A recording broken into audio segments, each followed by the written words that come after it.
নমস্কাৰ, মই দিনাছে মোৰ অন্য এটা ভিডিঅ'লৈ আপোনালোক সকলোকে স্বাগতম জনাইছোঁ। আশা কৰোঁ ভিডিঅ'টো চাই ভাল পাব আৰু ভাল পালে like, comment, share and subscribe কৰি দিব। যিসকল মোৰ চেনেলত নতুন তেওঁলোকে সম্পূৰ্ণকৈ ভিডিঅ'টো চাব।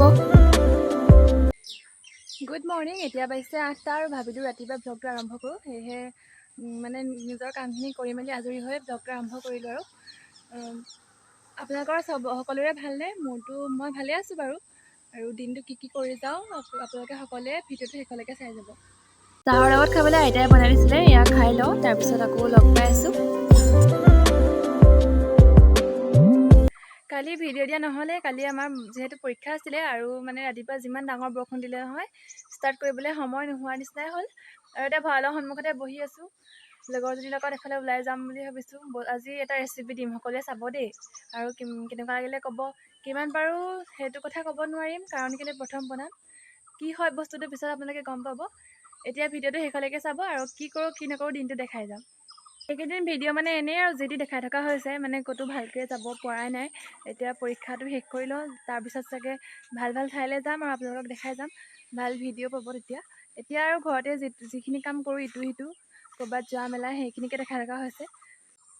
এইজোপা ধতুৱা ফুল বুলি কয় দেই। এইজোপা ফুলিলে বৰ ধুনীয়া লাগে, বেঙুনীয়া ফুলে আৰু এইবোৰ গুটি লাগিছে দেখিছেনে? এইটো এটা আৰু এইফালেও কেইবাটাও লাগি আছে। আৰু এইটো ক'ত গ'ল? এইটো এটা সৰি গ'ল, গুটি নাপালোৱে।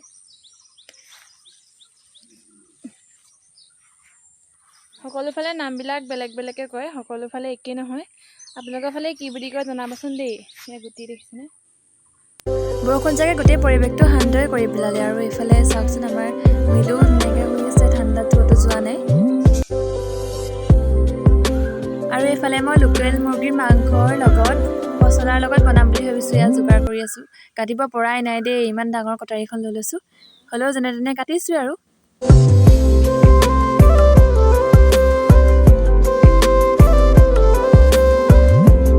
পচলাখিনি সৰুকৈ কাটি ল'লোঁ আৰু যিবোৰ ডাঙৰ হৈ আছিলে এইবিলাক গ্লাছেৰে মাৰি মিহি কৰি ল'লোঁ। এইফালে পিঁয়াজ কাটিলোঁ।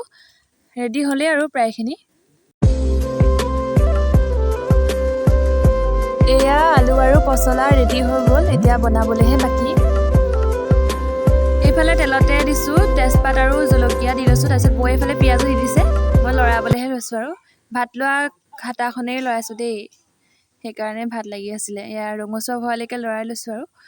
যিহেতু আমাৰ ঘৰত কম মছলা ব্যৱহাৰ কৰা, পেকেট মছলা হয়, সেইকাৰণে দিয়াই নাই।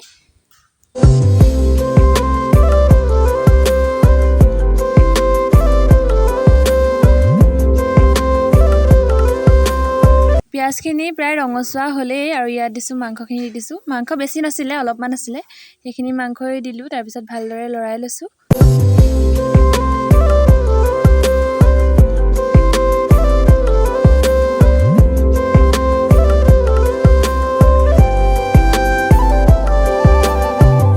আৰু এইফালে অলপ জোল কৰিবৰ কাৰণে ময়ো নিমখ অলপ সৰহকৈ দিছে, মানে যিহেতু জোল কৰিব ন, নিমখ সেইকাৰণে দি দিছে একেবাৰে। ভালদৰে লৰাই ঢাকি দিছোঁ।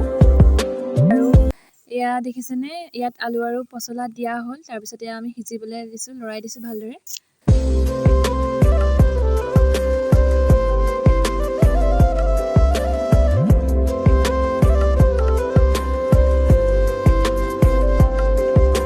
মাংস বনাই থকাৰ লগতে আমি কেক এটা বনাই চাইছিলোঁ দেই, কিন্তু কেকটো একেবাৰে বেয়া হ'ল। এয়া দেখিছেনে, ওপৰত জেমছো দি দিছিলোঁ। এইফালে কলপচলাৰ লগত মুৰ্গীৰ মাংস ৰেডি হৈ গ'ল। আৰু এইফালে মই ভাতখিনি সজাই লৈছোঁ। এয়া দেখিছে নহয়, মাংস আৰু এইফালে ভাত, ভোট জলকীয়া এটা লৈ লৈছোঁ। আৰু এইফালে মই ভাত খাবলৈ বহিলোৱে। ভাত খাবলৈ ভালেই হৈছিলে, খালি জ্বলাটো অলপ বেছি হ'ল।